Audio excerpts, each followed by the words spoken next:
Então, boa noite a todos, graça e paz. Estamos começando aqui mais um bate-papo. Hoje a gente tem um casal aqui como convidado. Isso é inédito para nós. Prazer receber vocês aqui. Obrigado, boa noite. Paz para todo mundo. Paz a todos que estejam vendo o nosso vídeo. É uma honra estar aqui com o pastor, com a Alessandra. O Vinícius está aqui no nosso técnico de som. Está acompanhando a nossa gravação. O Vinícius está vindo sozinho, solteiro, porque ele casou ainda, então ele veio sozinho. Né? Daqui a pouco ele vem. Ele tá nessa oração aí. Também. Mas vai dar tudo certo, né? Vai dar tudo certo. Com certeza. Edi e Alessandra, né? Eles são da área de saúde, então já vem trabalhando bastante tempo nessa área. Passando aí, não passou ainda, né, o período da pandemia.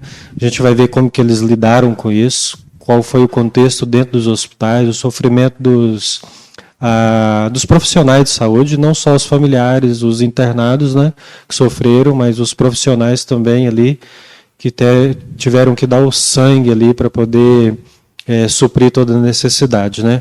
Mas pode se apresentar aí, então, Edi, de onde você veio, cara, onde você nasceu, o que você come? Bom, comer eu como de tudo. É um grande... não sei se é bom ou ruim, mas eu adoro. Isso é bom. Eu sou de Sorocaba mesmo, né? Nascido aqui em Sorocaba, meus pais também. A gente eu tenho um berço assim, minha família é católica. E aos poucos, né, a gente vem adquirindo a conversão dos mesmos, né? Eu fui, acho que dos irmãos talvez seja o primeiro. Daí veio a Ana, depois veio a Mariana e o Giovanni. Você é o culpado, então? Eu sou o culpado. Tá certo, isso é bom. Começou comigo. E depois ele arrastou o Gabriel. Isso. Na EBD. Aí com o Gabriel, a Ana ficou meio relutando. A gente ia lá todo domingo buscar ele. Não, dá o Gabriel aqui. Porque, na verdade, antes da gente se converter, nós batizamos o Gabriel. Ele é nosso afilhado. Então, quando teve vamos se converter. A gente batizou, aí a gente quis, a Ana era meio resistente, aí a gente começou a trazer o Gabriel. Que legal. Eu não sabia que era através dele, né? Sim, foi através do Gabriel. E tem quanto tempo isso? Puxa, tem um bom tempinho já. Nós se batizamos uns 8 anos, hein? 2006. A gente é batizado em 2006. Vocês, né? E eles devem... Subsequente, mas demorou um bom tempo ainda. Demorou um tempo. Nossa, muito tempo. Mas tá certo. Não faço ideia. E você, Alessandra, você é de onde? Eu sou de Assis. Assis? Nasci em Assis, vim para Sorocaba com 8 anos de idade. Descendência? Não sei, né? Japa Paraguaia. Japa Paraguaia. Que legal. E vim porque meu pai trabalhava numa granja de ovos, ele era gerente, ele foi transferido e a gente nem sabia que existia Sorocaba.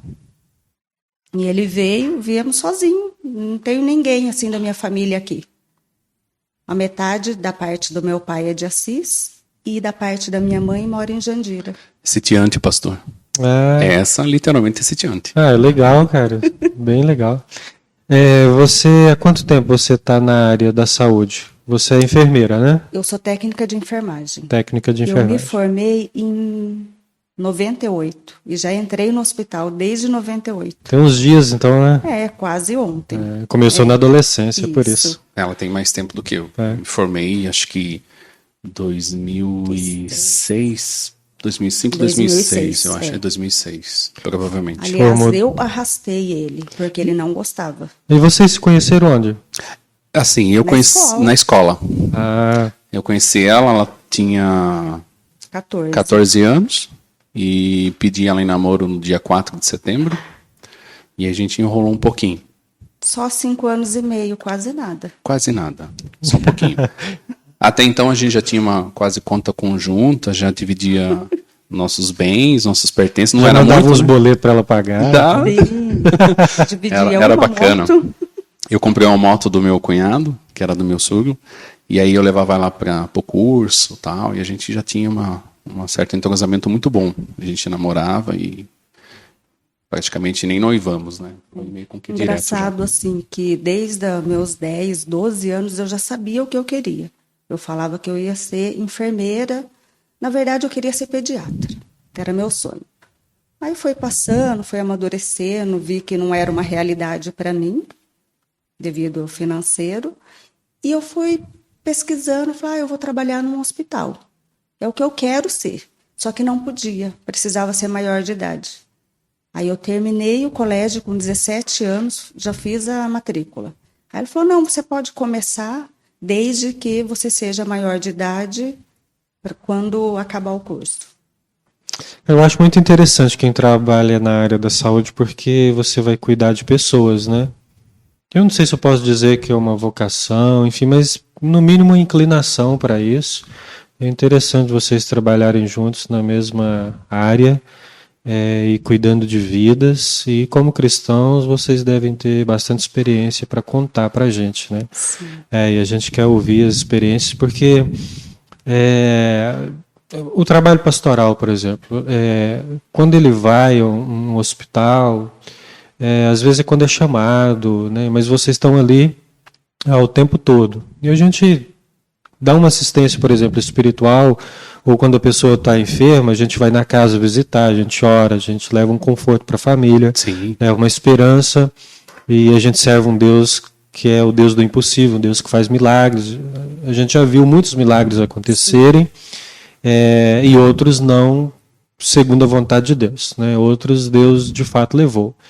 E quais são as experiências que vocês contam para a gente? Como que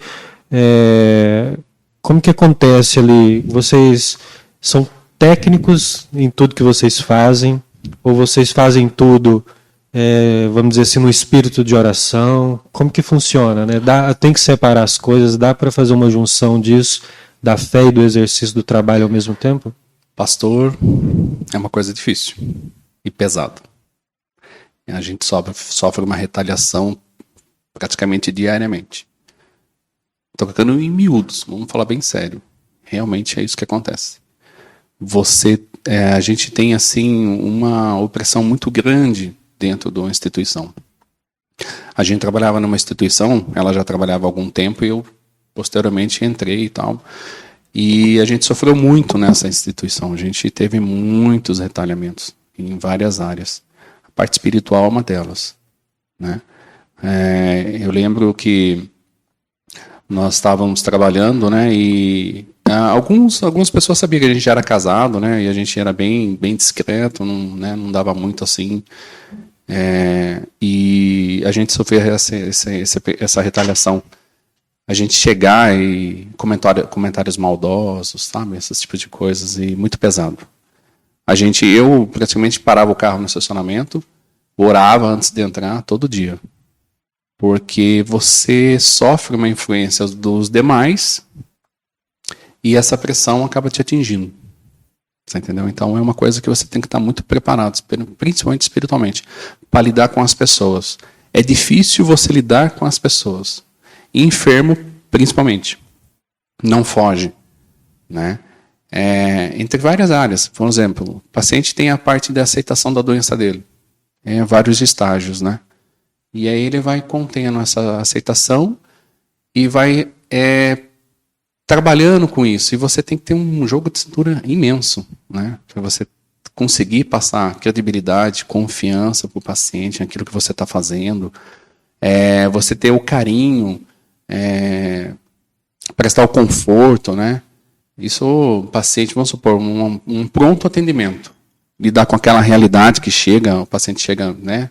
Em várias formas, né? Atropelado, ou seja, coisa de tal. Eu tenho várias experiências com isso. A UTI, depois que eu comecei a trabalhar na UTI, também era uma área extremamente difícil. Essa tensão, ela vamos dizer assim, ela é espiritual? Essa opressão que você fala, né, que você mencionou aí, é uma questão espiritual ou por causa do ambiente? Onde pessoas estão doentes, estão sofrendo e tudo. A gente vê o sofrimento das pessoas. É engraçado que você vê o melhor lado da pessoa e algumas o pior lado dela, né? Cada um se manifesta de uma forma, rebela de um forma. jeito, exatamente, né? Meio com que se rebela, né? Se quebranta, outro se revolta. Isso, exatamente nem isso. Nem todo mundo fala, não. O melhor momento para você falar de Jesus é agora, nem sempre. É interessante, eu não sabia disso. Não, eles não, às vezes não têm aceitação. Sim, porque tem pessoas que estão com o coração bem quebrantado, tá sedento por aquilo. E tem pessoas que estão muito revoltado. Você vê ali o pior lado dela. É como se fosse uma injustiça de Deus, assim. Então, Isso. para fazer algum comentário a respeito de Isso. fé ou fazer alguma oração para a pessoa, tem que saber até como que ela vai reagir, né? Sim. Como que ela está, né? Sim.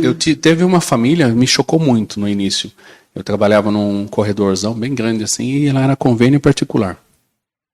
Aí eu estava justo eu estava acordando desse quarto e tinha 3 leitos. O primeiro leito era um senhor de idade.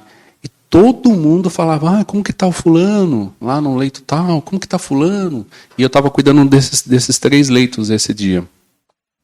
É uma pessoa tão boa, é um senhor tão bom, um senhor abençoado, né?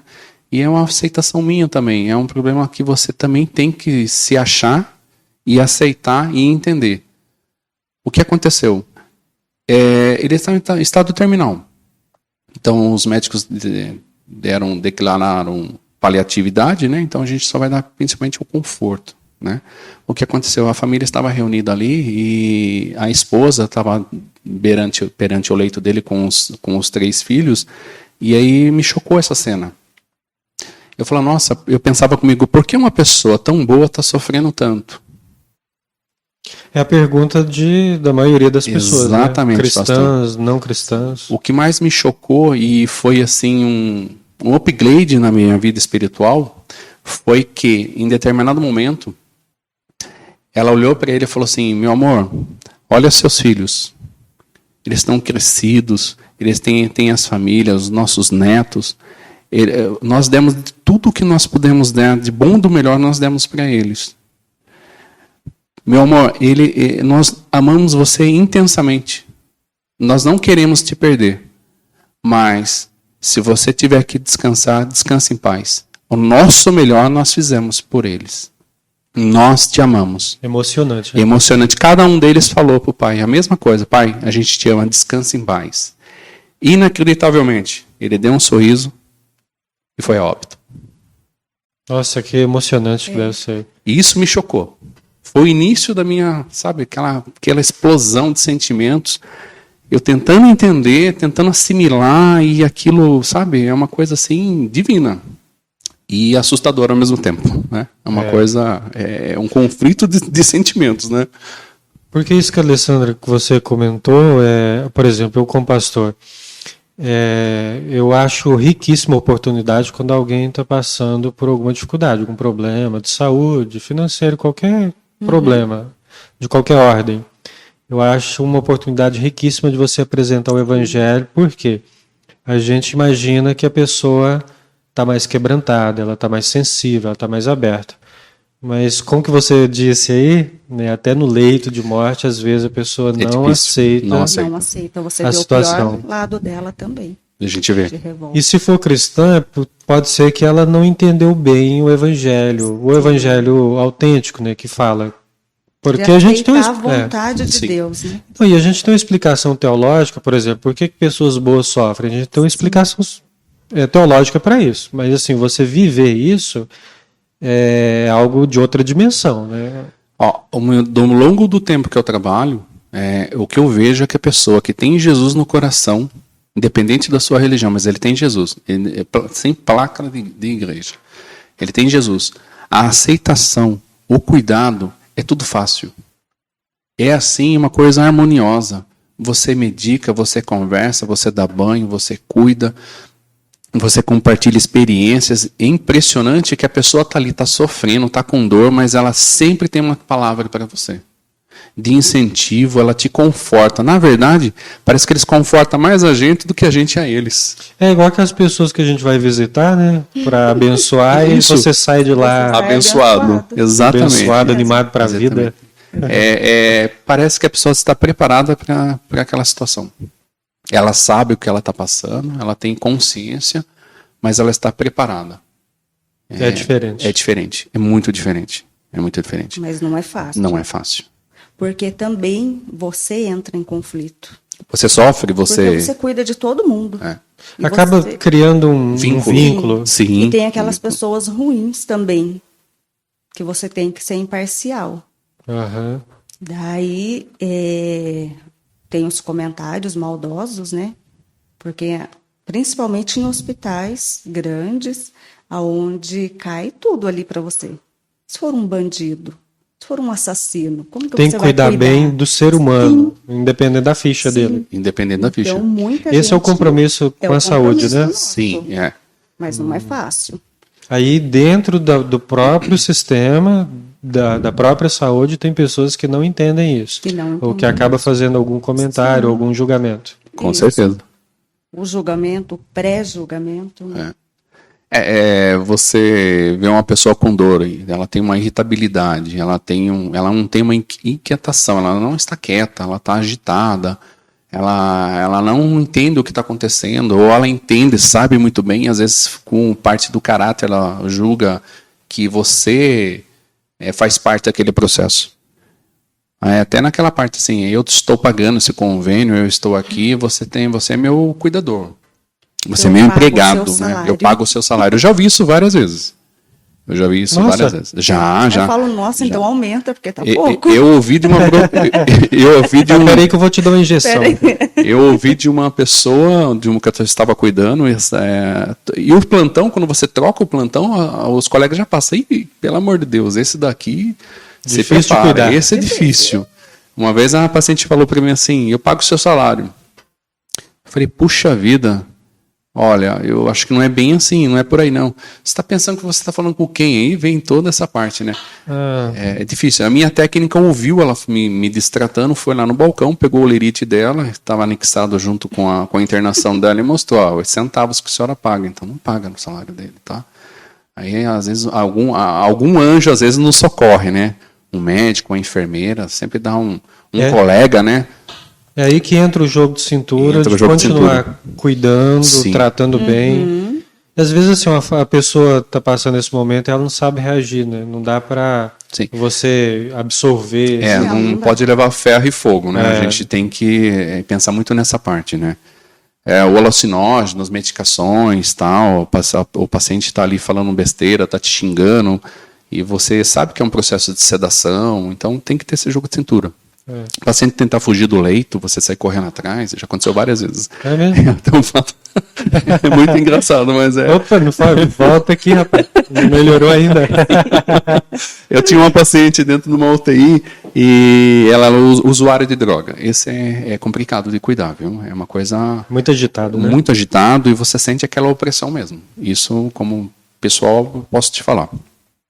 Ela conseguiu se desvencilhar das amarras, que ela estava restrita no leito para a própria segurança, e ela saiu correndo. Nisso veio uma colega minha, veio de frente com ela, mas não esperava aquilo, né? Ela abriu a porta, deu de cara com a paciente chutou a barriga dela, ela estava grávida, Meu de Deus. 7 meses. Ela caiu com a mão na barriga e eu, quando vi aquela cena, saí correndo, né? Como tinha 2 entradas, 2 saídas, eu fui para o outro lado.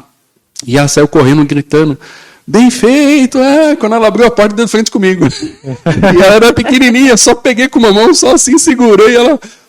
Peguei ela, né, segurei firme, meu colega já veio, segurou também, a gente levou ela pro leito, né, colocamos amarrão, restringimos ela de novo. Daí ela falou assim, puxa vida, com ele não dá para brincar, não. E se deixasse, tinha ido embora, né? Tem histórias e histórias, Tem então, muitas né? histórias. Lembro de uma história que a enfermeira, na visita diurna da UTI, eles pediram para batizar o paciente.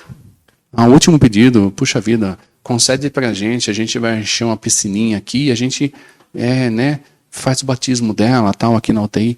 A enfermeira olhou, falou, puxa vida, mas é piscina pequena, né? Não, é pequena, é pequenininha. Piscininha, uma banheirinha. Não, Uma e tinha piscininha. que ser por imersão. Por imersão, Não exatamente. pode batizar por aspersão. Trouxeram uma Só pra piscina complicar. de mais de 2.000 litros de... Meu!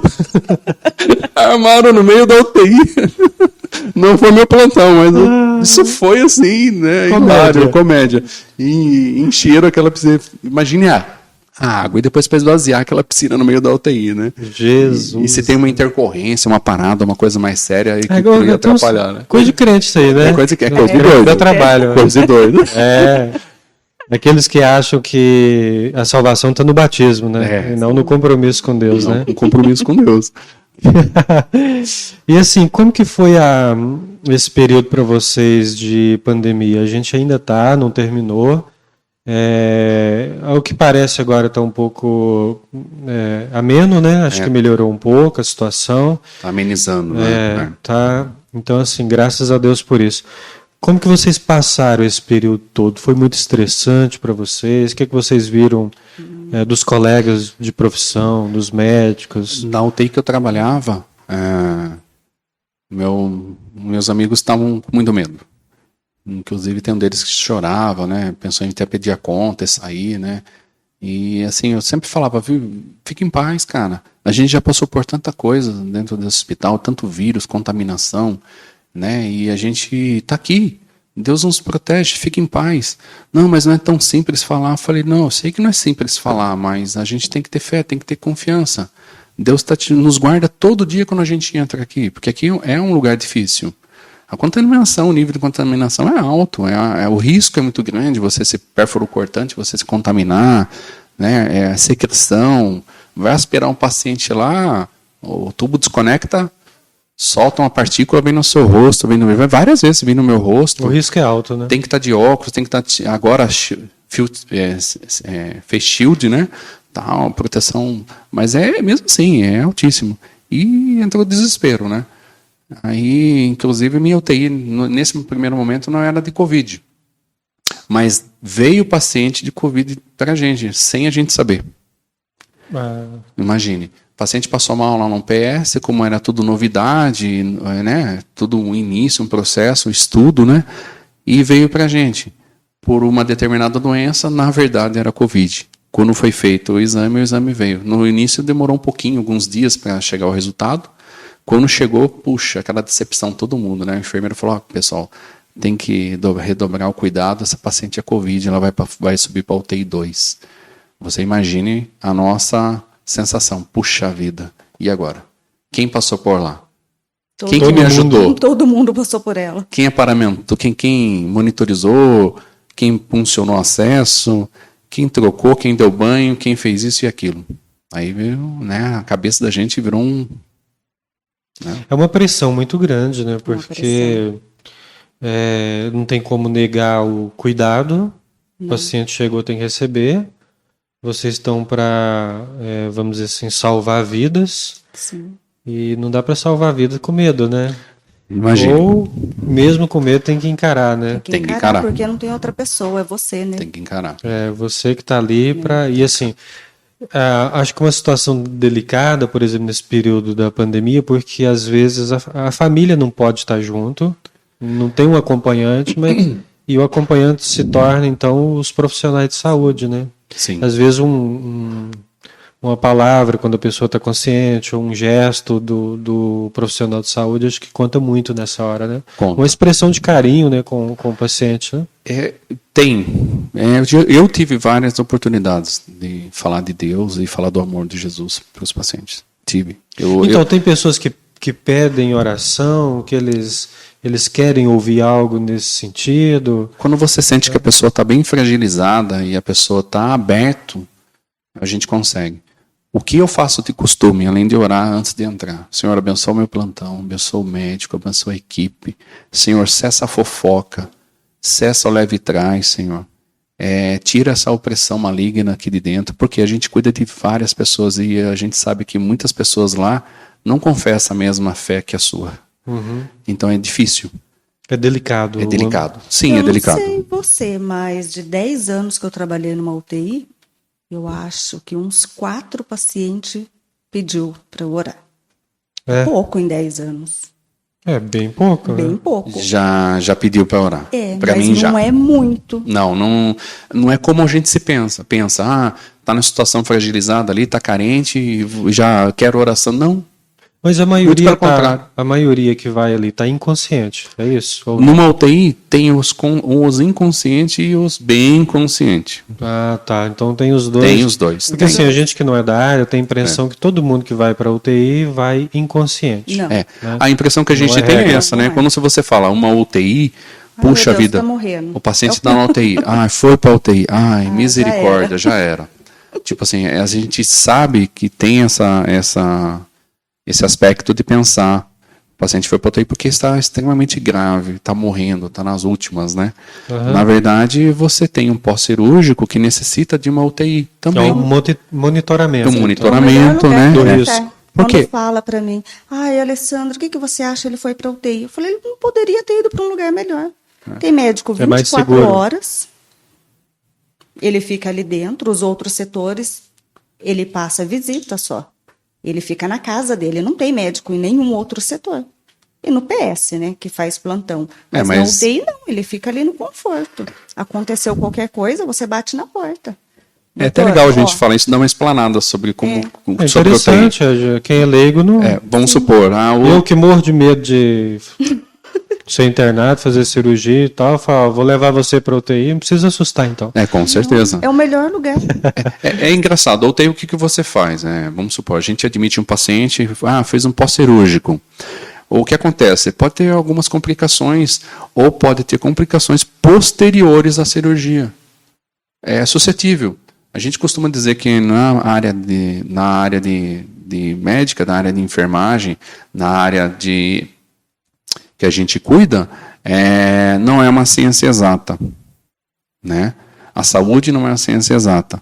Não é 100% exata, porque cada organismo reage de um jeito. Certo. Então, várias coisas podem acontecer. Você pode estar ali mais suscetível a uma infecção, então requer mais cuidados, entendeu? O paciente chega para a gente na UTI, a gente acomoda ele no leito, certo? A gente vai checar o nível de consciência. Normalmente quem está trazendo passa isso para você. Olha, foi feita uma cirurgia assim, assim, assim. Olha, o paciente está vindo do PS, deu entrada para nós com uma dor, assim, assim, recebeu avaliação do médico tal. Então você tem assim um começo já, para Você tem a história dele. uma história, um histórico dele, né? Uma anamnese, que os médicos costumam dizer, né? O pessoal da enfermagem já faz uma anamnese. Eles passam isso para a gente ter noção do que está acontecendo. Como que ele veio, o que aconteceu, né? Veio da casa, a ambulância trouxe, veio de outro hospital, entendeu? E aí também tem os protocolos. Cada situação é um protocolo. O paciente chega, a gente acomoda ele lá, a gente faz a monitorização cardíaca, a monitorização oxímetro, múltiplos parâmetros, né? E a gente vai ali fazer um destro de admissão, ver como está a glicose, coisas bem básicas, mas fundamentais. E se cria, como a gente falei, o protocolo. A gente sabe o histórico, né? Um princípio de histórico, o que aconteceu, e faz a acomodação, faz a checagem dos sinais vitais, e a gente vai transpor isso para o papel.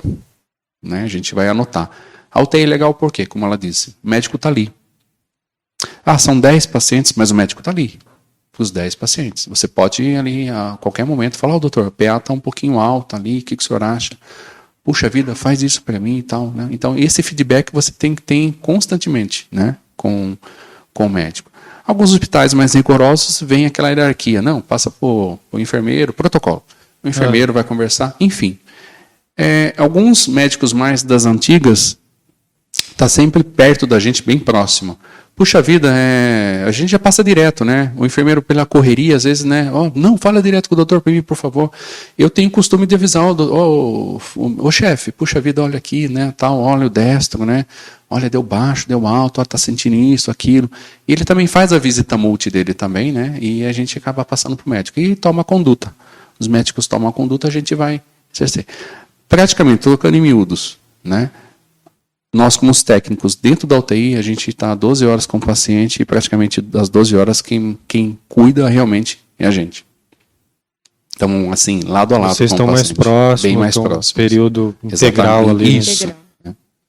E a UTI é monitorização, 2 em 2 horas a gente faz a checagem e visualmente está ali no monitor, né? Então a gente tem que ter esse cuidado. Está sempre prestando atenção e está de olho no paciente. Eu costumo, às vezes, estar sentado fazendo relatório e pelo ouvido eu já sei o que está acontecendo.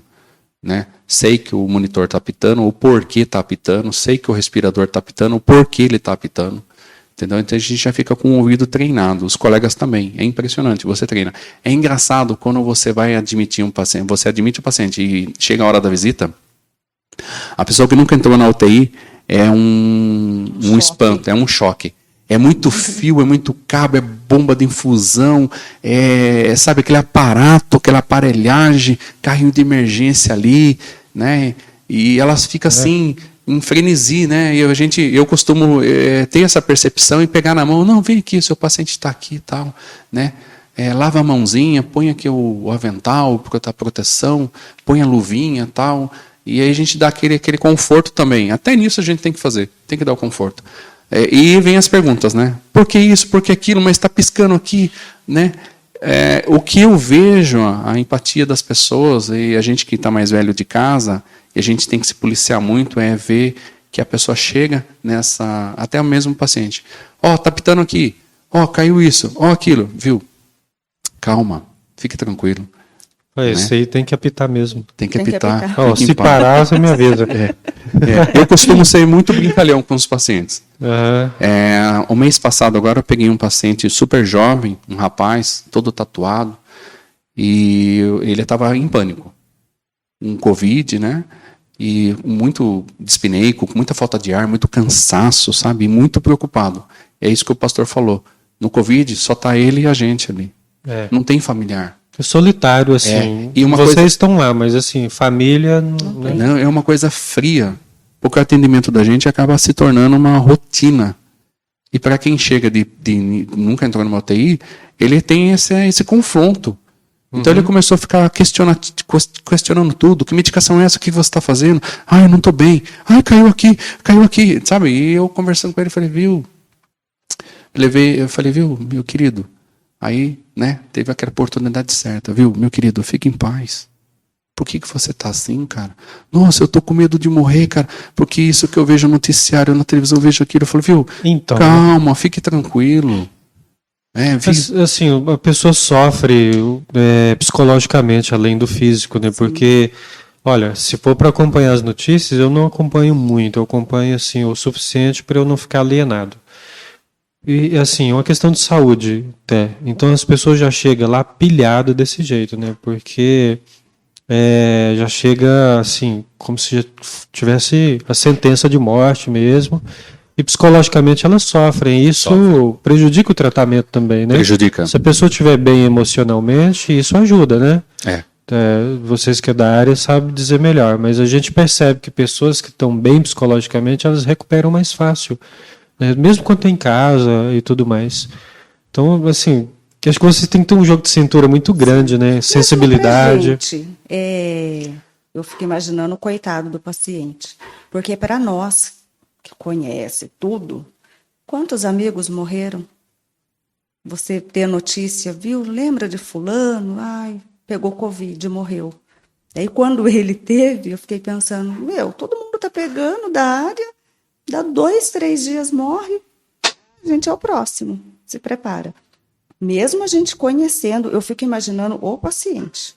E vocês dois tiveram, né? Nós dois. Eu peguei, foi o primeiro a pegar. O primeiro, né? Fiquei isolado em casa, no quarto, muita dor no corpo, muita febre. Você toma remédio, não passa a dor, não passa a febre, é uma coisa bem... E o cansaço. Quando a gente fala falta de ar, o que eu mais pude observar, experiência própria, quem teve vai saber, a gente fala de falta de ar. Você imagina que a pessoa está ofegante, né? Não, eu senti um cansaço, que só queria ficar deitado. Uma fadiga. Aí não tinha posição. Eu ia no banheiro, eu sentia um desconforto muito grande, chegava até da tontura, né?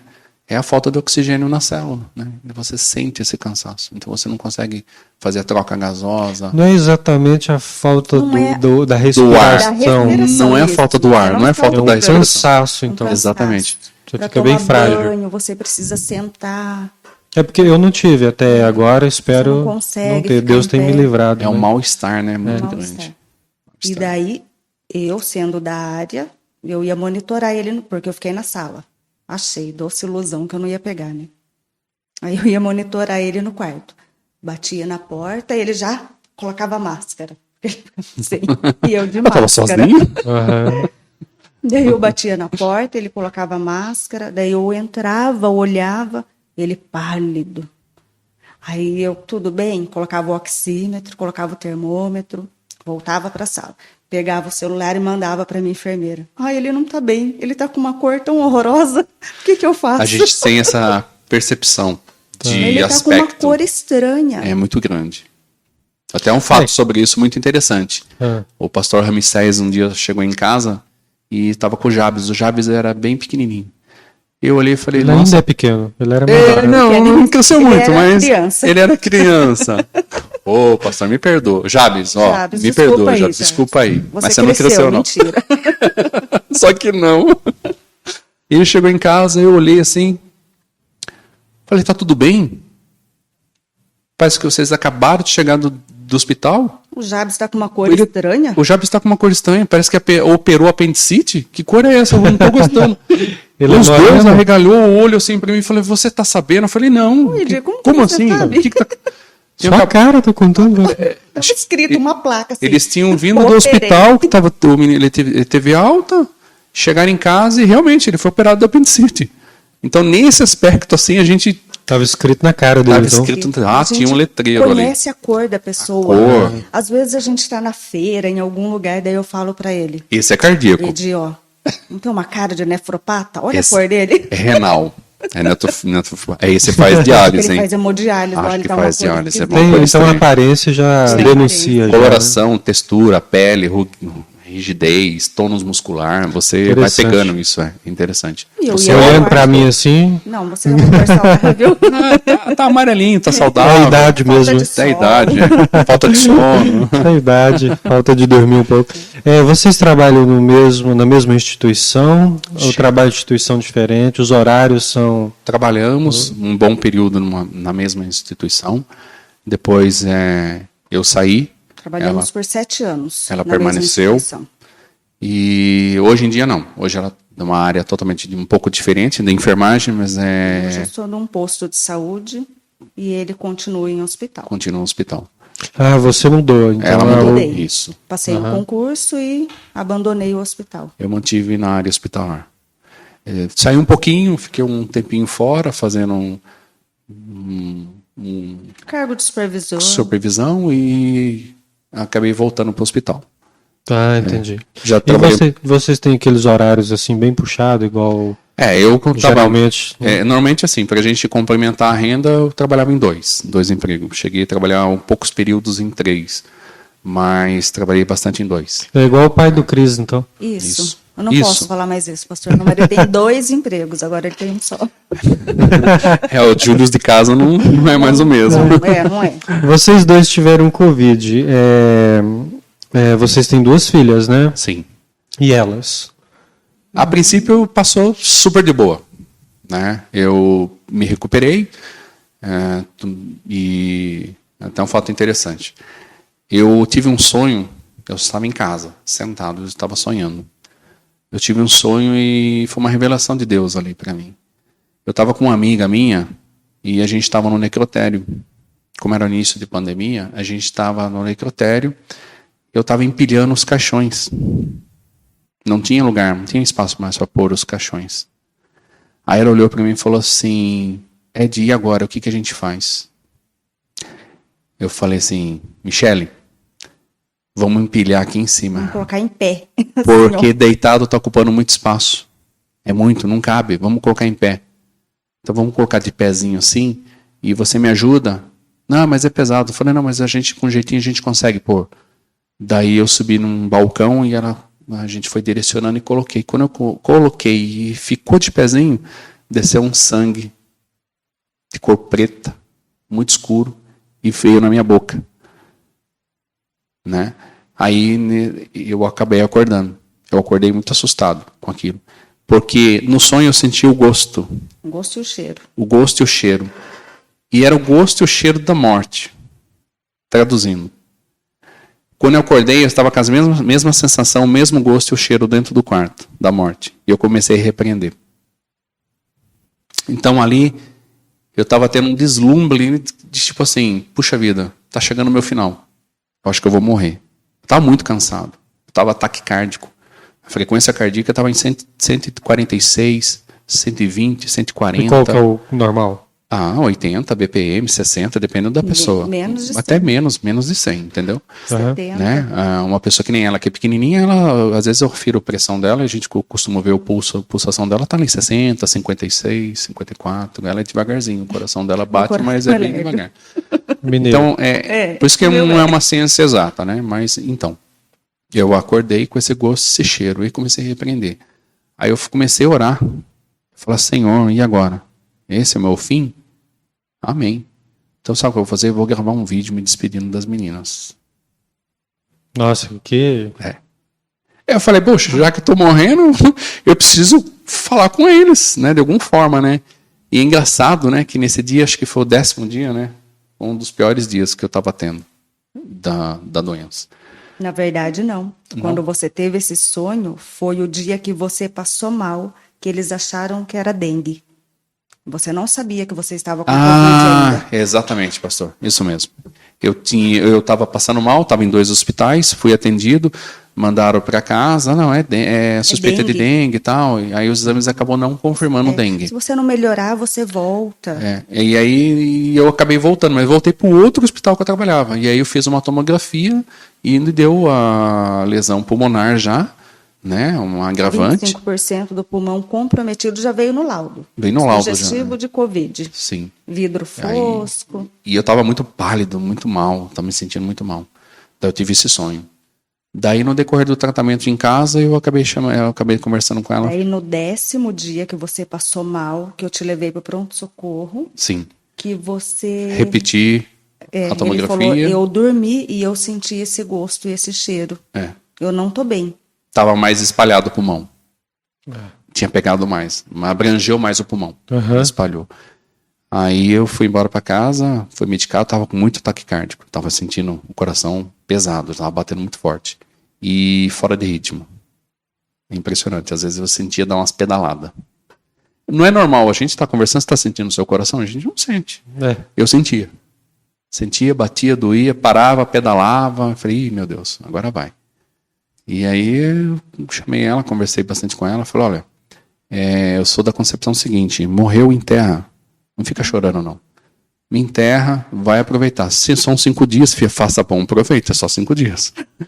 Né? Seja feliz, o que a gente teve que fazer. Veio na minha memória aquele primeiro episódio que eu te contei do hospital. Falei, o que a gente pode fazer, a gente fez. O meu melhor eu dei para vocês, né? A gente é falho, a gente é pecador, mas peço perdão. E a gente conversou bastante sobre isso, né? No fim, graças a Deus, foi só, assim, acho que uma revelação de Deus, né? E eu orei bastante. Um aproximar de Deus muito maior, né? Então, experiências para a vida espiritual. Vamos dizer assim que Deus acrescentou e não se sabe quantos anos, né? Para viver a melhor forma, para glorificar a Deus, né? Eu muito medrosa, né, pastor? Eu olhava para ele e falava, Deus, não deixa eu pegar. Porque se eu ficar ruim igual ele, eu não vou aguentar, eu vou morrer. Aí, à noite, ele começou a ter sintomas no dia 1º de maio.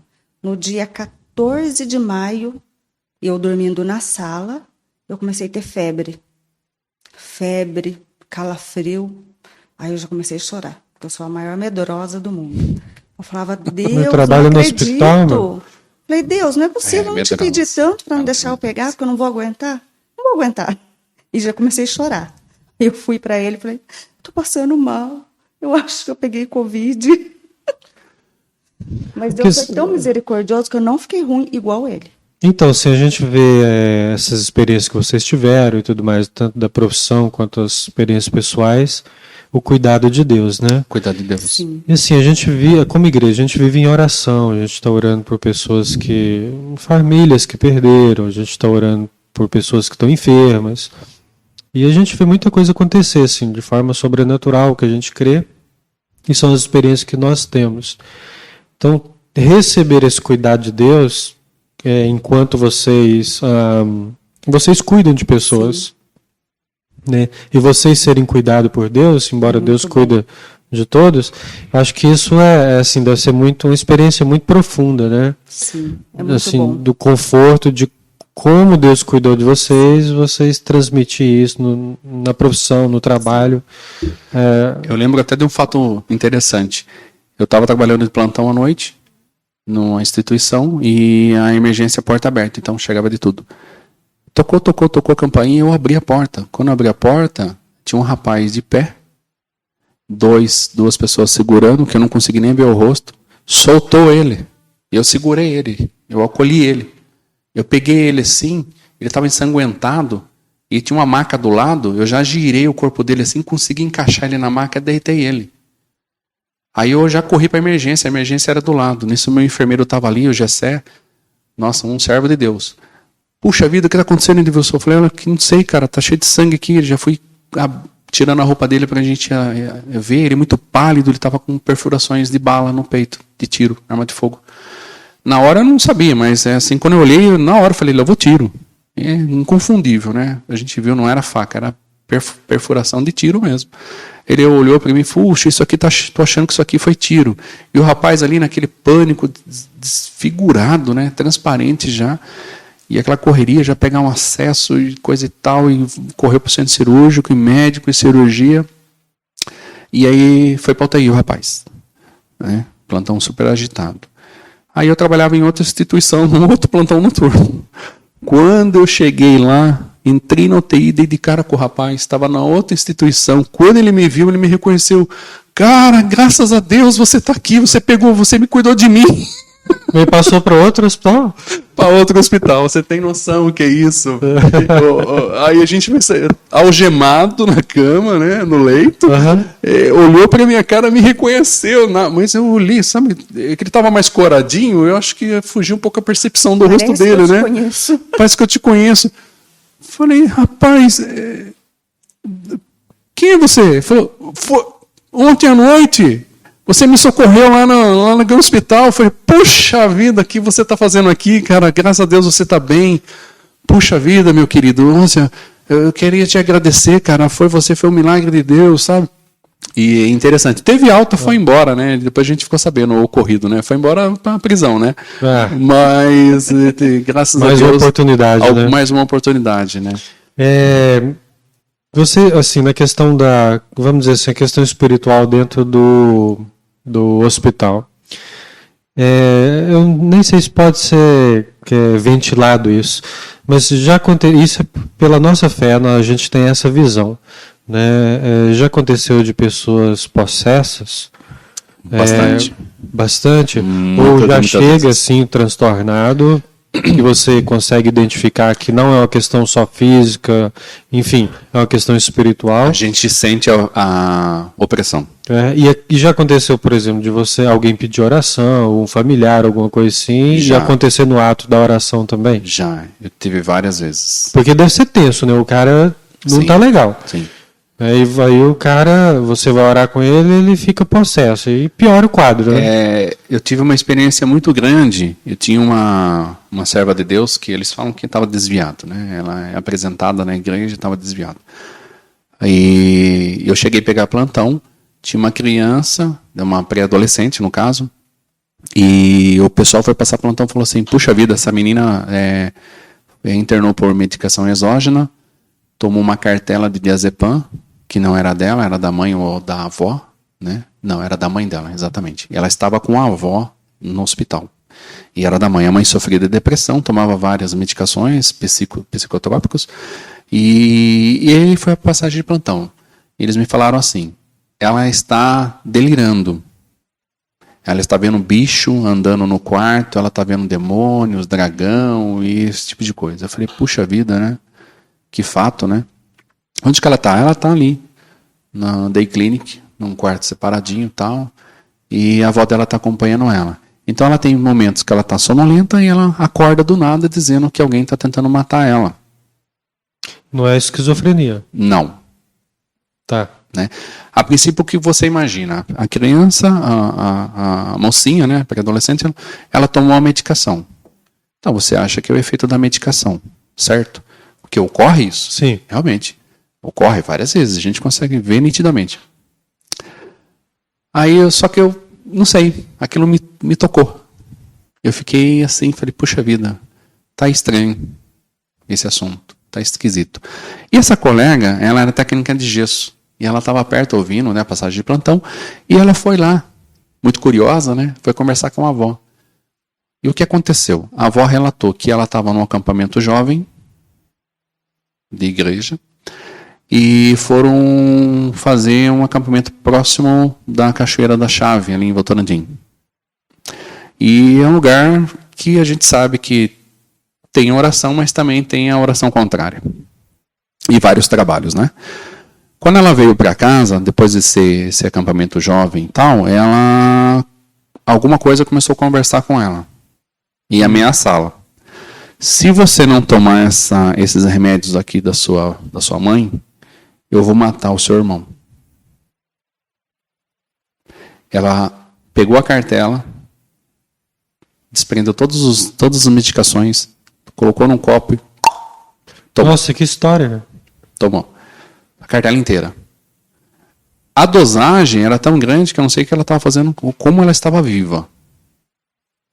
Né? Era muito grande a dosagem. Lógico, quando ela chegou no hospital, foi passada uma sonda nasogástrica, desculpe.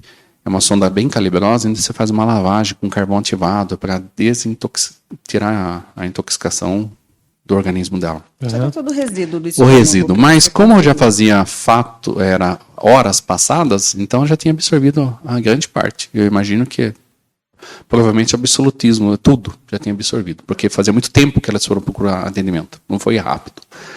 E alguém achou ela desfalecida no chão e então, passou tempo.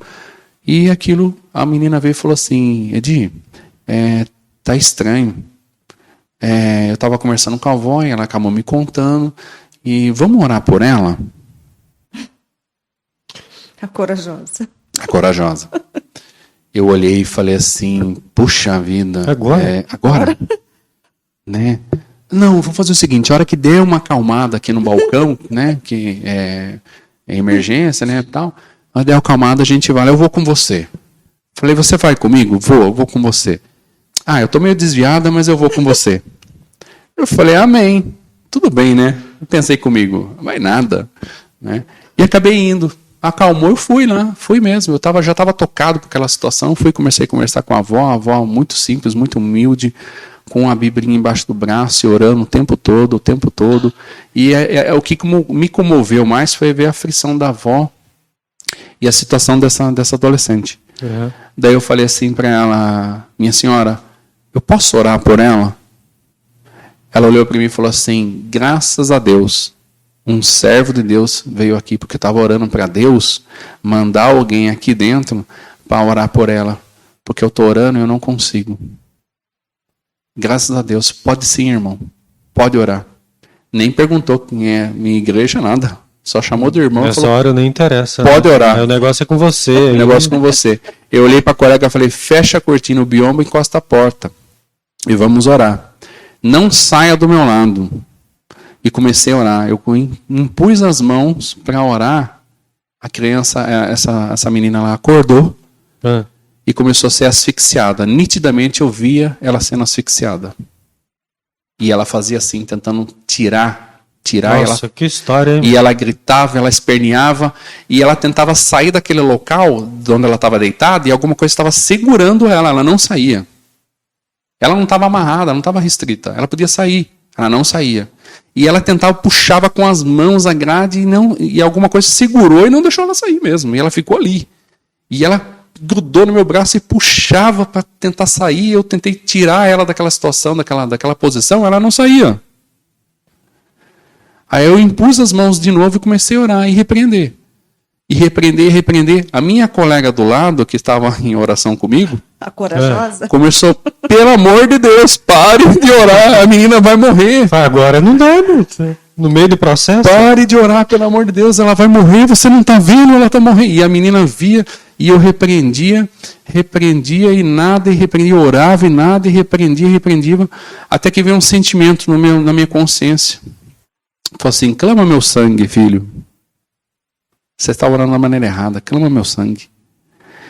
Aí eu falei, sangue de Jesus Cristo tem poder, está repreendido, soltou. A menina voltou, só que ela ficou preta. Nossa. De falta de oxigênio. Ela ficou preta, literalmente a cor da sua caneca. Só que ela pedia Meu pra você, Deus. né? Não ora, ele vai me matar. E não chegou ninguém nessa hora também, Ninguém. né? Não. E a vozinha dela ali em comunhão com Deus ali, e ela gritava, não ora, que ele está aqui. Eu olhava pro teto. Daí eu comecei a orar mais ainda. Eu falei, não, Senhor, se o Senhor me mandou, e eu tenho fé, e eu orei. Orei mesmo. Ela foi liberta, graças a Deus. Ela sentou na cama, a fisionomia mudou, a embriaguez daquela medicação, aquela narcose, aquela sumiu. Ela estava totalmente sóbria. Ela quis se alimentar porque ela já estava ali, já era mais de um plantão. Ela estava possessa. Porque quando eu cheguei a pegar plantão, ela já tinha internado no meu plantão anterior. E eu não sabia. Há mais de 12 horas, então. Bem mais de 12 horas. Se um plantão para o outro, dá 48 horas. Ela estava ali praticamente esse tempo todo, possessa. Ela foi liberta. Ela sentou. Eu falei, você está com fome, filha? Eu tô com fome. Você está vendo o bicho? Não, eu não estou vendo o bicho. Quem é o seu Salvador? É Jesus Cristo. Ela confessou Jesus Cristo como seu único Salvador e ela já era de igreja, né? Uhum. E ela contou para mim, por detalhes, o que aconteceu. O que levou ela a fazer aquilo, a opressão que ela sentiu, o que ele mandou, no caso, como eu te falei, que ele mandou ela tomar a medicação sem matar o irmãozinho que é menor. Cara, que experiência, sabe? Porque assim, a gente tem uma amiga da área de saúde também, e ela um dia perguntou, né? Como a gente não vive nos bastidores do hospital, nem nada, a gente respondeu teologicamente e tudo. Mas assim, de perceber assim, uma opressão, essa questão, vamos chamar do anjo da morte aí, né? Uhum. Assim, coisas que são espirituais, não é só uma enfermidade, coisas que fogem do comum, fogem do processo natural de uma enfermidade. E quando a pessoa está, às vezes, um pouco fora, assim, por muito medicamento, não era só isso. Ela fala, pastor, não é só isso. São coisas assim terríveis que acontecem aqui no hospital, que acontecem em leitos aqui, que a única explicação que eu poderia dar seria uma questão espiritual. Né? E ela fala que o ambiente é muito tenso espiritualmente, que a opressão é muito grande. Então, por isso que eu te fiz essa pergunta, porque eu acredito que deve ser comum. Agora, como que você vai tratar uma questão espiritual com medicamento e tudo? Se não tiver um discernimento... Sim. Vai ficar ali na mão da situação. Eu já tive né? médica que deu oportunidade para mim orar. Ela presenciou? Ela presenciou. E aí? Chegou um rapazinho bem pequenininho, porte da Alessandra, e eu fui retirar ele do carro. Diz que ele teve um mal súbito na empresa e alguém transportou ele até o hospital. Eu fui com uma amiga de serviço, fortona, grandona que nem eu assim, e a gente foi tirar ele do veículo. Quando eu peguei aquele rapazinho, poxa, eu carregava ele sozinho. Eu não conseguia tirar ele do banco do carro, do assento. Eu fazia uma força comunal, eu não conseguia tirar ele. Eu não entendia. Eu falei, meu Deus, é pequeno. Efeito de chuva. A minha colega falou, pare de brincadeira, Ed, pare de brincadeira, o negócio é sério, o menino está desmaiado. Aí eu falei, Silmara, eu não estou conseguindo tirar ele, Sil. Me ajuda aqui. Pô, não consigo. Pô, Ed, pelo amor de Deus, você está de brincadeira comigo. Eu falei, Silmara, tenta levantar pelo menos a perna dele aí. Aí eu dei a volta, né? Entrei pelo outro lado, ela pegou pelas pernas. Quem disse que a gente conseguia tirar o rapaz dentro do carro? Aí eu já suspeitei, tem alguma coisa estranha aqui. Eu suspeitei. Eu clamei, Senhor Jesus Cristo, pelo amor de Deus, o que é isso? Soltou, a gente colocou ele na maca. Com dificuldade, a gente colocou. Levamos ele para dentro, a médica examinou. Fizemos todo o aparelhamento da emergência. A médica, ele começou, voltava a consciência, gritava, urrava, é uma coisa muito feia de ver. Então a gente teve certeza do que era. Ela medicou com 1, 2, 3, 4, 5 medicações. Não medicações. Sossega-leão nele, nada. Sossega-leão de deixar o paciente em coma o mês inteiro. Como induzido, a gente fala, sabe? Ela olhou para mim e falou assim, não sei o que está acontecendo com esse cara, com esse rapaz. Eu falei assim, aí tinha um amigo que estava junto e falou assim, doutora, eu acho que isso é espiritual. Ela olhou para mim e falou assim, o que você acha? Eu falei, doutora, eu não ia falar nada não, mas é espiritual. Aí ele começou a se manifestar de novo na maca e precisamos de 8 técnicos mais a médica, mais outro médico, mais os enfermeiros, todos para segurar ele. Ele pulava na maca, que a maca começou a pular. Ele todo restrito na maca, começou a pular. A gente debruçou em cima da maca para segurar e pulava com a gente. Gente, é um fato assim inexplicável. Como que você, puxa, é muito peso, você está entendendo?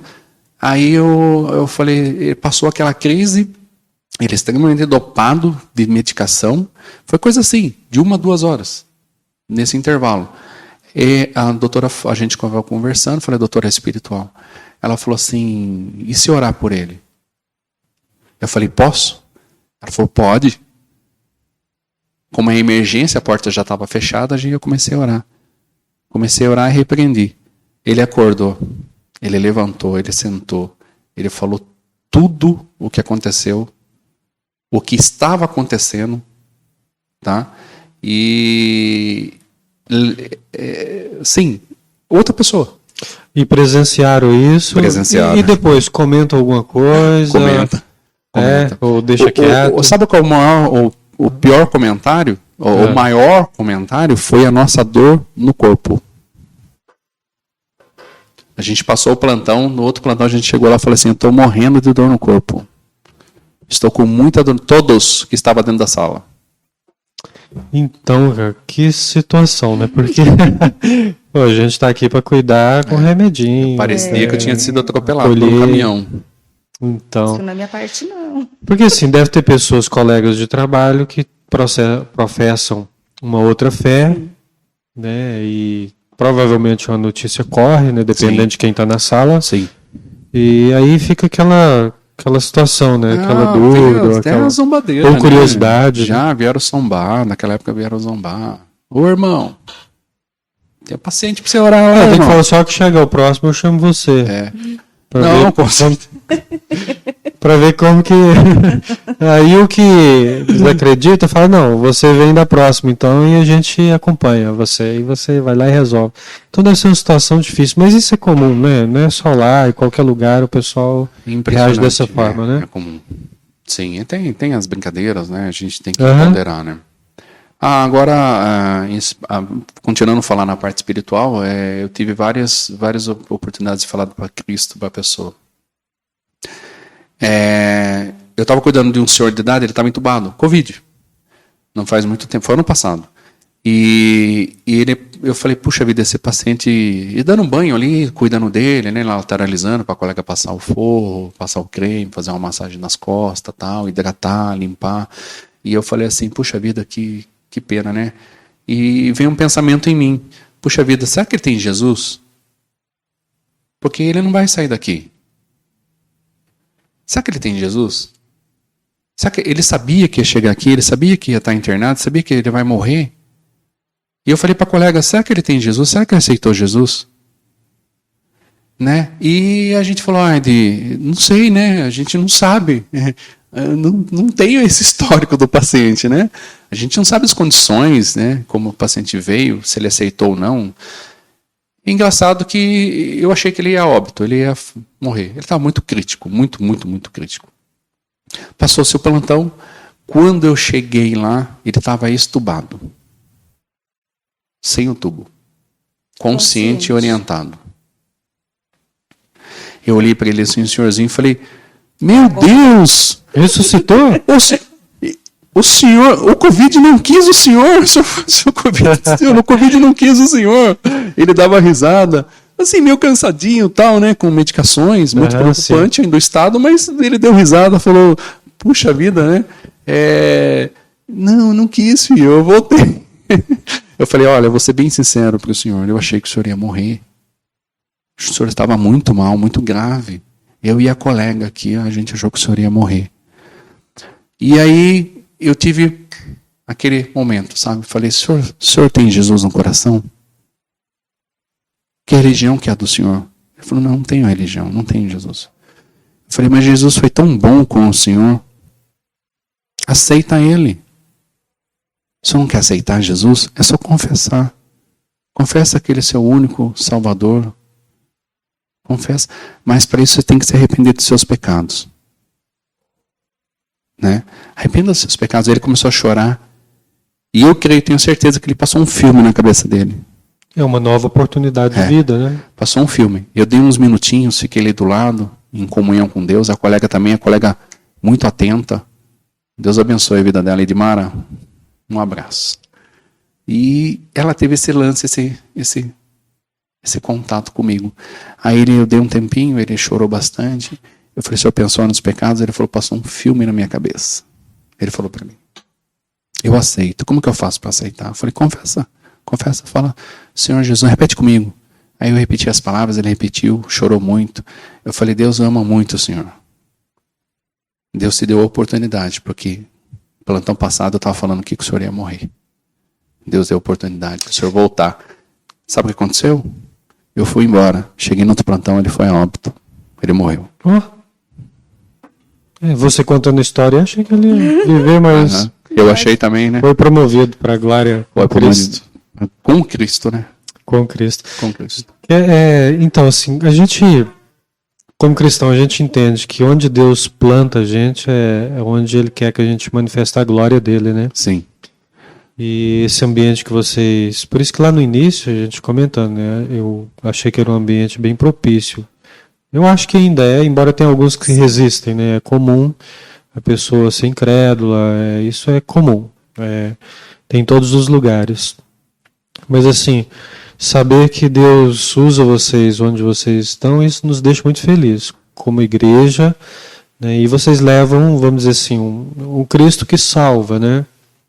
O Evangelho que perdoa, o consolo do Espírito. Não pede nada em troca, a gente não está pregando nem nossa placa da igreja, nada disso. Isso, vocês não esperam um retorno, mas ali vocês estão manifestando, né? Isso é cumprir o ID do Senhor, cumprir o propósito da vida com Cristo, né? Manifestar a pessoa de Cristo ali. Acho isso muito interessante, muito rico, e acredito que Deus tem muito ainda fazer através da vida de vocês, né? Que Deus continue dando experiências aí riquíssimas, igual essas que a gente ouviu, tanto de possessão como de salvação. E tem mais, pastor. Pela graça, é muita história. Tem mais, eu tenho mais. Tenho de possessão, tenho mais histórias para contar. A gente, se quiser, a gente pode gravar um segundo vídeo. Tenho histórias pesadas para contar. É ainda. Sério? Tenho, sério, tenho. Tem histórias Divide com a gente, então. Divide alguma coisa. Mais uma. É porque assim, a gente...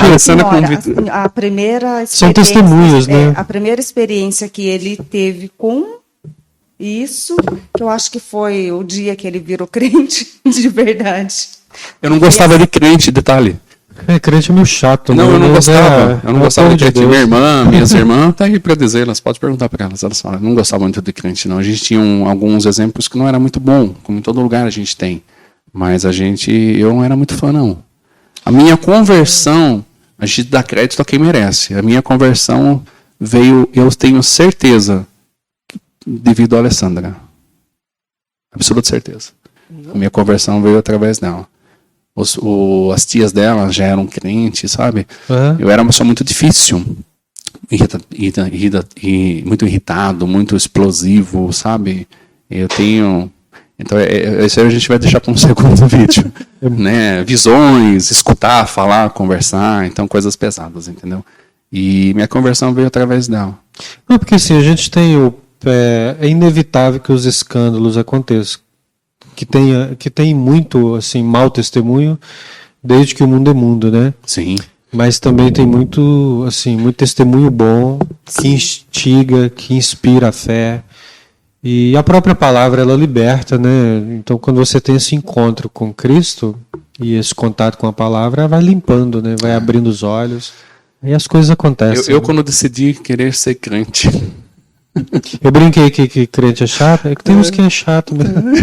Mas é porque, assim, às vezes tem pessoas que não sabem como abordar, não sabem como se comportar. Sim. Né? A gente leva um Cristo assim que diz que o fardo é suave, mas às vezes as pessoas querem pesar. Tem pessoas que deixam o fardo bem pesado. Mas assim, quando se manifesta o poder de Deus, né, no local, ou através da vida da pessoa, é inevitável que a conversão não aconteça, né? É inevitável. Quando eu comecei minha conversão, eu falava para Deus assim, é interessante, né? Eu falava assim, ó, eu vou ser crente, mas não deixa acontecer nada com a minha família. Você estava meio ameaçado? Deus ameaçou Não, você? eu tinha a concepção que eu ia virar crente e tudo de mal ia vir para perseguição para cima da gente. Das minhas filhas, da minha esposa, do meu pai, da minha mãe, das minhas irmãs, da minha sogra, do meu sogro, coisa e tal. Eu tinha essa concepção, que eu ia virar crente.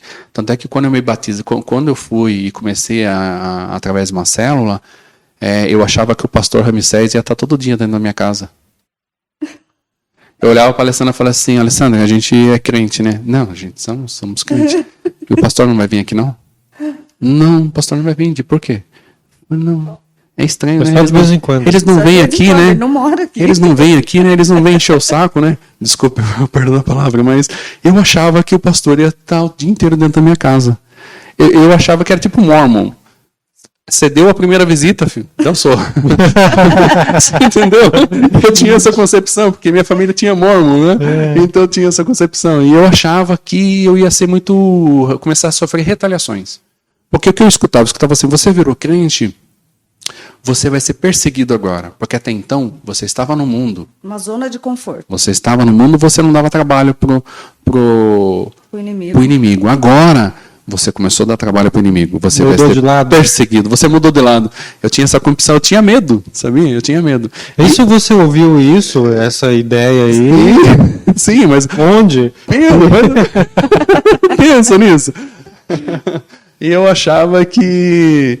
Alguns crentes falam, né? Principalmente onde a gente trabalhava. Irmão, começou a ir para a igreja, se prepara, viu? Se prepara, porque agora... Você vai começar a sofrer. O bicho vai pegar. Não, como que é perseguição? Não é perseguição, bem a palavra. A prova. Isso, você vai ser provado. Porque assim, o natural é porque você está saindo de um ambiente entrando em outro. Você sabe espiritualmente que falando. Então é natural. É uma coisa interessante. Sabe que eu tinha medo de vir para os cultos, para a igreja? Porque eu ia na igreja. Eu era católico. Primeira comunhão, eucaristia, você imaginar, eu fiz. Coroinha, você imaginar, eu fiz. Mas não era de boa. Você entendeu? O que eu tinha concepção? Eu vou virar crente e vou começar a ir para a igreja. Sabe o que vai acontecer? Vai levantar um irmão lá e vai botar o dedo na minha cara. Você pecou assim, assim, assim. Eu tinha esse medo. Eu tinha essa concepção. E além de ser perseguido, ia ser acusado. Aí o trabalhar de Deus, né? A gente fez um discipulado, uma evangelização, e Deus fala muito com a gente, né? Até para chegar ao primeiro encontro com Deus, né? E continuar falando, né? E impressionante. A minha primeira conversão, acho que, prova de fé mesmo, deixa eu ver se eu estou imaginando se a gente pensa igual, foi a oração na casa do Roberto e da Marli? Também, mas a primeira conversão, que eu acho que foi a dona Helena. A primeira experiência. Assim, que foi... A irmã Helena. Isso, mas foi do hospital, quando o bichinho falou para você. Tá. Olha, eu estou falando, tem assunto, hein? Tem assunto. Você Pastor, não sabe o que eu vou fazer com eles agora. Eu fui para um encontro com Deus. E eu fui lá, Deus falou muito comigo. Na palavra, porque Deus fala muito na palavra. Né? Eu tinha essa concepção que eu ia para a igreja, Deus ia levantar um irmão e ia falar. Não, na verdade Deus fala muito mais de revelações, né? Quero dizer, Deus fala muito mais na palavra. O pastor está pregando e a gente está escutando Deus falar. A Alessandra é testemunha. Essa semana que eu consegui, esse mês que eu consegui vir mais, e agora eu estou só em um emprego, conseguindo frequentar mais, o quanto Deus tem falado comigo. Né? É importante isso eu estar falando, e Deus tenha tocado meu coração já, porque o pastor sabe, eu fiquei meio... Eu não queria vir fazer o podcast, porque eu fui pedir aconselhamento, eu fui orar.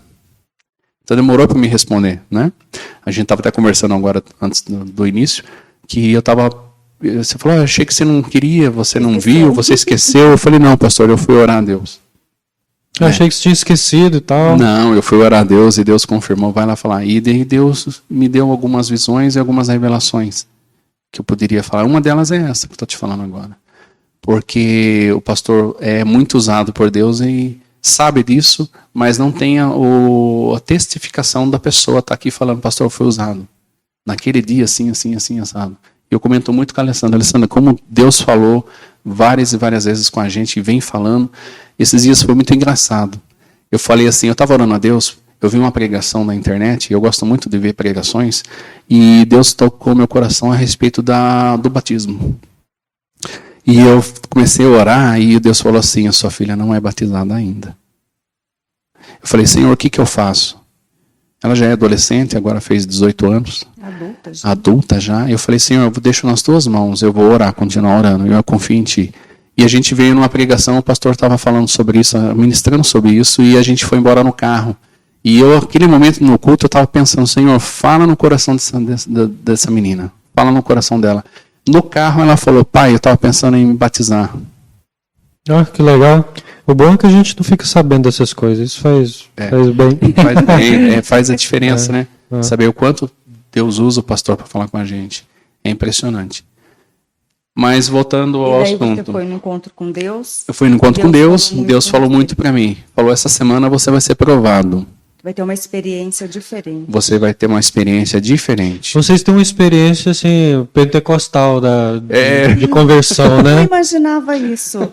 Eu fiquei muito tempo assim, resistente, sabia? É? Eu falava assim, nossa, Deus não usa ninguém para falar comigo.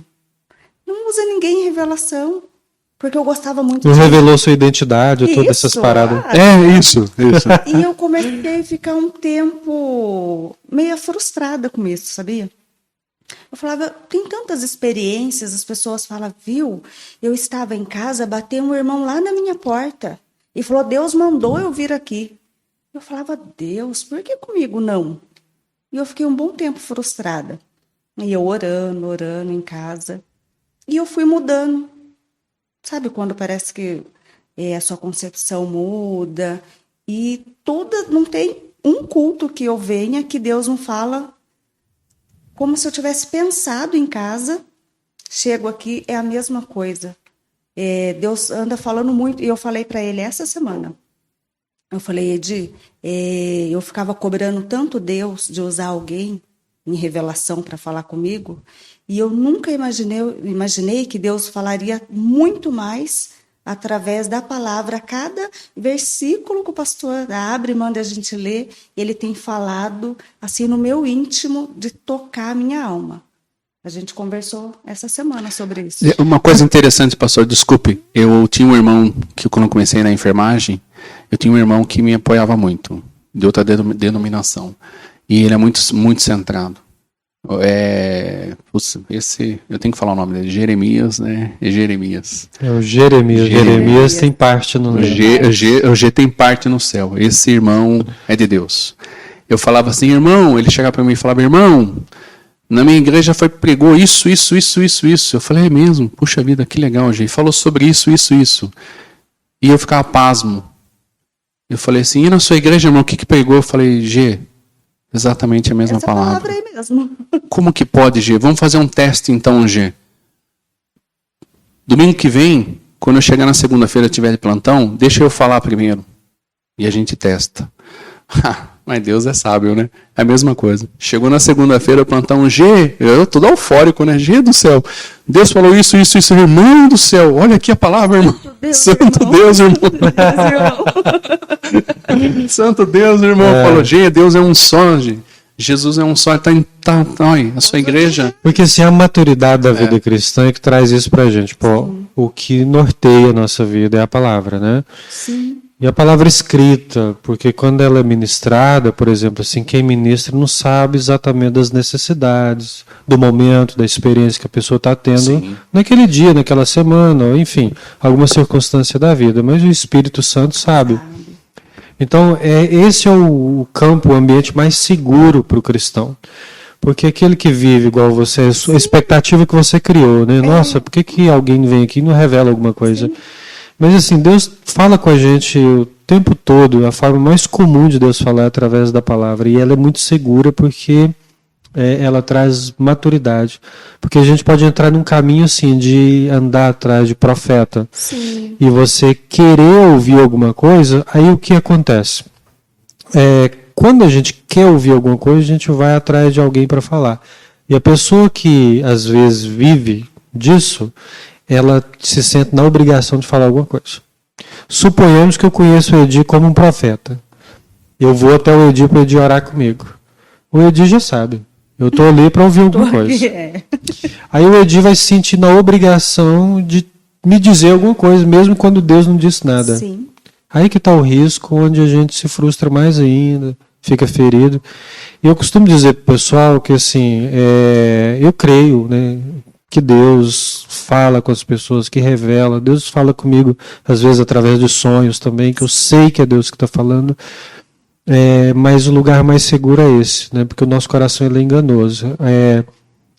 A palavra, né, que ela é ministrada no nosso coração e ela vai transformando ao nosso interior. Então isso é muito importante saber chegar nesse ponto, que é o ponto da maturidade cristã. Você deixa as crianças de lado e segue pela fé. Criancice mesmo. Criancice, mas eu acho que tem o seu tempo. É um né? processo. É um processo.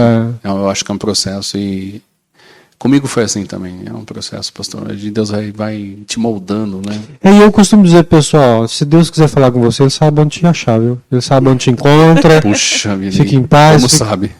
Fique tranquilo que Deus sabe te encontrar, né? Você precisa estar disponível, né? Sim. No reino, na vida espiritual, vida de oração. A gente fala muito de oração, a gente mais fala de oração do que ora aqui na igreja. Porque eu acho que é um dos pilares da fé, né? Palavra, oração. Né? A Alessandra me conhece, eu não sou de ficar orando assim, verbalizando. A não ser quando eu estou muito sozinho, eu verbalizo bastante, mas eu tenho o costume de estar o tempo todo falando com Deus. É estilo de vida, oração é estilo de vida. Porque no serviço no serviço a gente não fica orando assim, vai lá, impõe as mãos. Não, isso não acontece. Então eu tenho esse comigo, eu chego, como eu falei no início, eu chego, falo, Senhor, apresento o meu plantão, apresento o meu dia, falo para ele, Senhor, dá um plantão tranquilo, porque às vezes é tão difícil, sabe? Os colegas, eles já vêm carregados de coisas, não são crentes, não são evangélicos, enfim. Vêm de outras denominações pesadas e vem cheio, vem carregado, vem com frustrações. Várias coisas. Então eu chego lá, eu já repreendo no início do plantão. Eu estou entrando, subindo as escadas, falando com Deus, Senhor, me dá um plantão calmo, tranquilo. Quando eu estou saindo de casa, eu já vou falando com Deus. Eu estava saindo de casa um dia com a moto, indo para Votorantim trabalhar. E eu passei o semáforo, Deus falou assim, vai devagar. Eu falei, quê? Eu estou escutando o Senhor falar comigo mesmo? Vai devagar, porque você vai cair logo ali à frente. Eu falei, está repreendido em nome de Jesus. Logo ali à frente eu caí. O cara virou e bateu na minha moto. Eu não bati nele, ele bateu em mim. Eu bati com a cabeça na coluna da porta dele, que amassou a porta e entrou para dentro. E eu estava bem rápido, porque eu estava atrasado. Eu estava bem rápido com a moto. Né? E amassou feio. E eu caí no chão, meio com que perdi os sentidos assim, mas eu sei que eu estava sentado e escureceu a vista, eu quase desmaiei, me segurei, aí eu vi que um senhor estava me segurando, daí eu consegui levantar, respirar, levantar a moto, encostei, falei com ele, peguei o telefone dele, passei o meu, falei, a moto tem seguro, fique tranquilo, só estou atrasado e assim, eu tenho um compromisso, eu não posso faltar, você entendeu? Eu tenho uma responsabilidade, eu vou. Eu tinha isso na mente, né? Imagina, o outro tinha largado, né? Vamos para o hospital, vamos pegar um atestado. E eu fui trabalhar. Eu subi na moto, passei meus dados, tudo consciente, conversei, falei onde eu trabalhava para ele, tudo, e cheguei lá. Cheguei lá e comecei a ter uma dor de cabeça insuportável, uma desorientação. As minhas colegas falavam assim, Ed, você já perguntou 3 vezes, Ed, a mesma coisa, tá tudo bem? Falava manso, eu falei, ele não é assim. Aí eu ia falar, eu demorava para conseguir verbalizar, eu pensava, mas não verbalizava. Eu falei, não, tava ralada, a mão tava ralada, as costas estavam raladas. Aí eles foram lá na moto, a moto estava com o retrovisor quebrado, o meu capacete quebrado, moeu o capacete. Daí fui fazer um tomo, daí eles viu a gravidade. Você caiu de moto, Ed. Você não tá bem, você tá ralado, olha aqui. Aí caiu a ficha, né? Fui fazer uma tomografia, só estava com um pouquinho de edema. Legal, Ed, você comentar sobre isso. Acho que não tem muito tempo eu preguei uma mensagem sobre senso de urgência. Não me lembro quando, mas justamente sobre o momento que a gente está vivendo, né? Esse chamado de Deus para mais perto, para mais próximo. e o tempo que nós temos para servir ao Senhor, né, que não é muito. Então, algo que a gente não pode sair, por exemplo, vencer uma pandemia ou atravessar uma pandemia sem aprender nada. Uma das coisas que a gente tem aprendido é esse senso de urgência, que a minha vida tem que se voltar mais para o Senhor. Né? Tanta instabilidade, tanta insegurança, tantas coisas assim que traz dúvida para a gente, e a gente sabe do lugar seguro. Né? Cristo é o lugar seguro. Então, assim, a gente não pode sair desse período, dessa experiência da pandemia, de pessoas que nós perdemos. Aqui na igreja, vocês cuidaram, né? De pessoas que a gente perdeu aqui na igreja. Perdeu força de expressão, né? Porque estar com Cristo foi, né? A gente sabe onde está, então não se perdeu. Mas o que vocês tiram como lição, né? Para a gente caminhar aí para o nosso encerramento.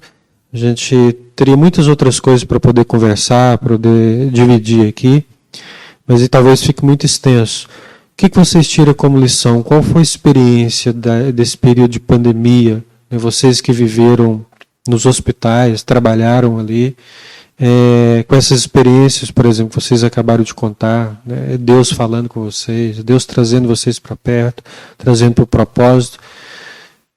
O que fica no coração? O que sobrou de ensinamento? Quais são as decisões que vocês tomaram baseado nisso? Falando em uma parte de vida mesmo, nossa, a minha principalmente, eu vejo assim que está se acabando os tempos. Eu vejo isso. Porque esses últimos acontecimentos está muito feio. Eu tenho assim até alguns detalhes e algumas situações até comovente, chata e dolorosa para contar, né? Vou traduzir.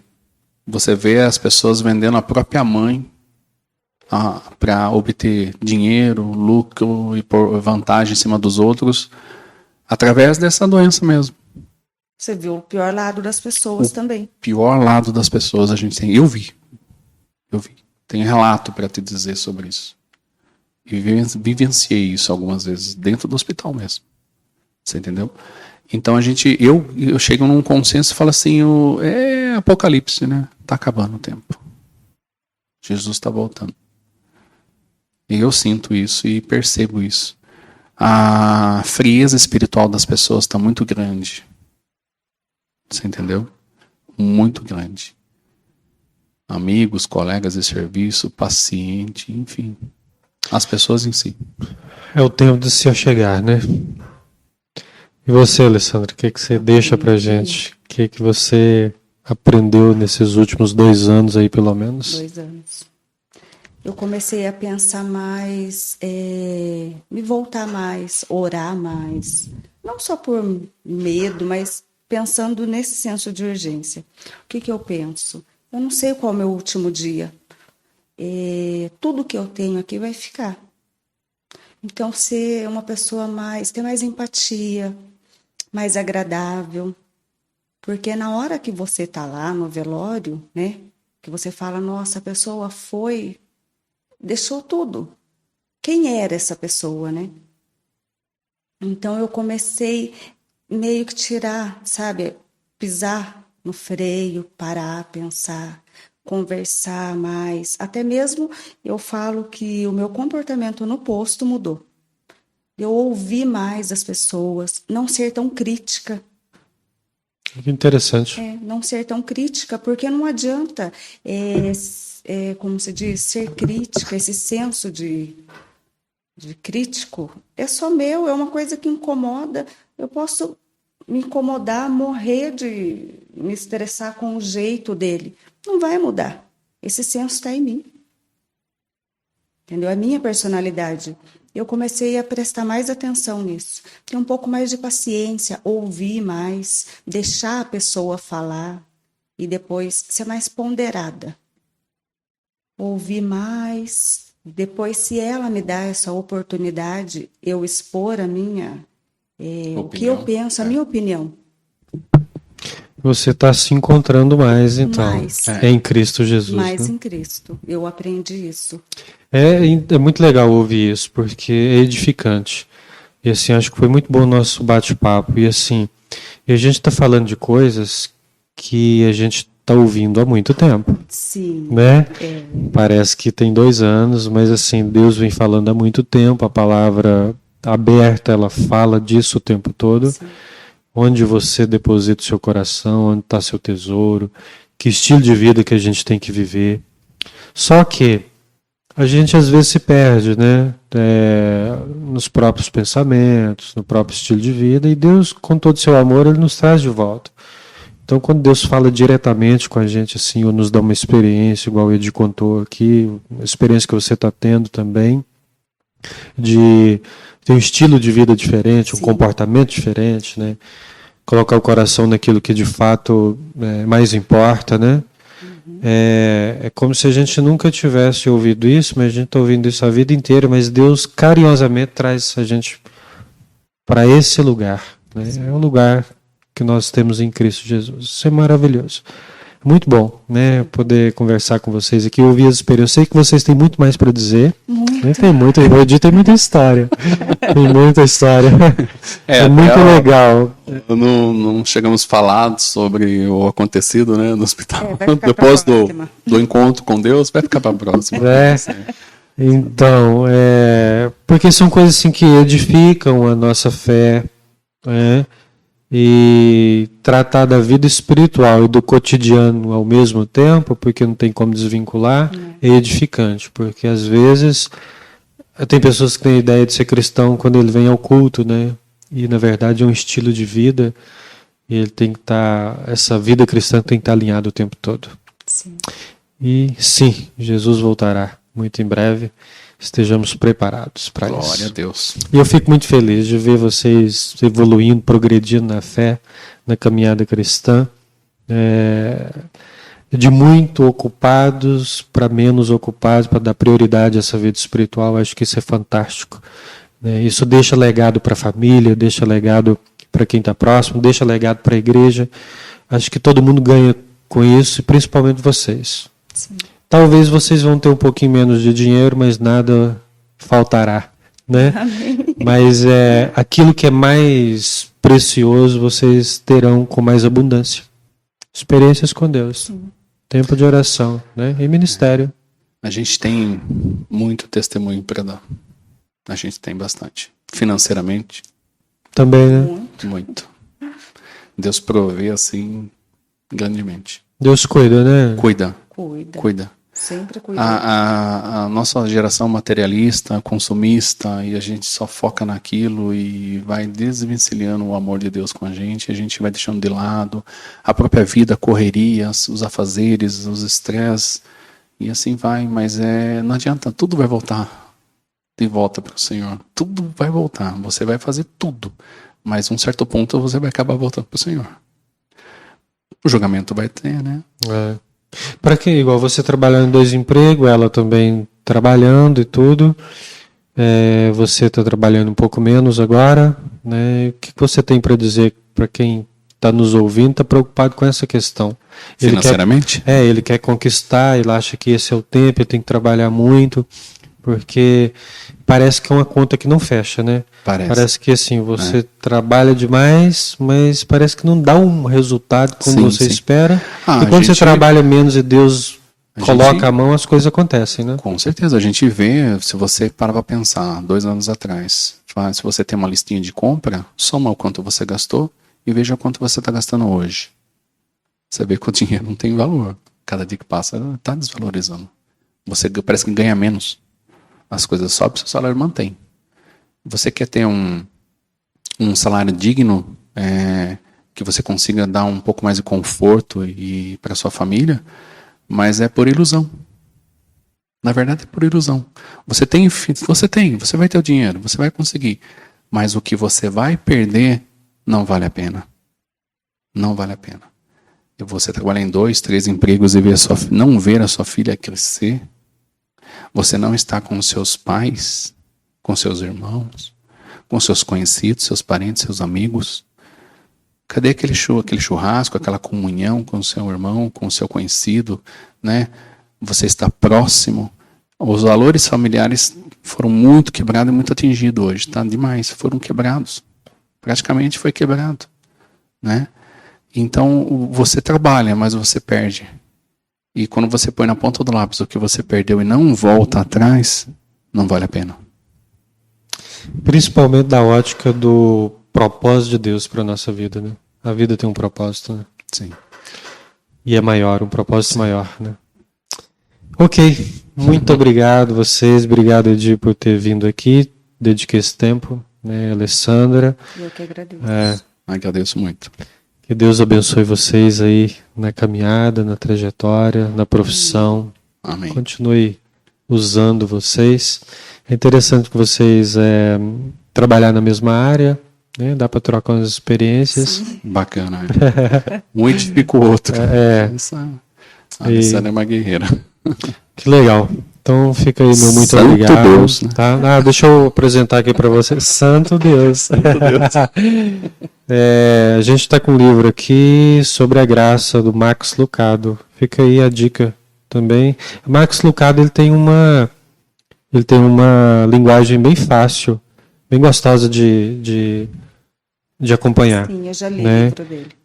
Eu até gosto, Bem assim, legal. eu gosto bastante do material dele, porque eu acho um material muito acessível, assim, por esse lado, né?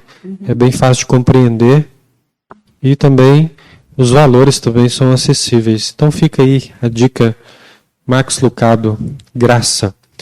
Mais do que merecemos, maior do que imaginamos.